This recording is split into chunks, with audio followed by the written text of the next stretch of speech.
Hello, in this video I'm gonna show you how you can unblock someone on a Gmail. If you want to unblock an email address, then you have two options.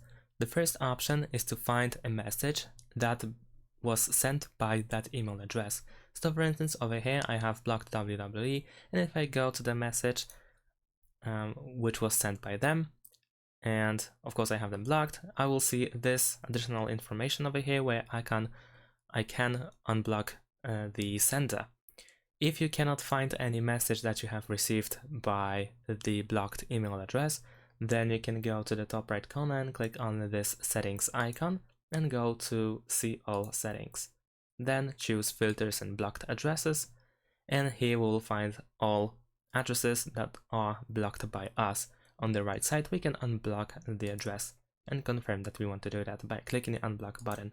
And that's it. Thanks for watching. Leave a like and subscribe to my channel, and see you in my next videos. Bye.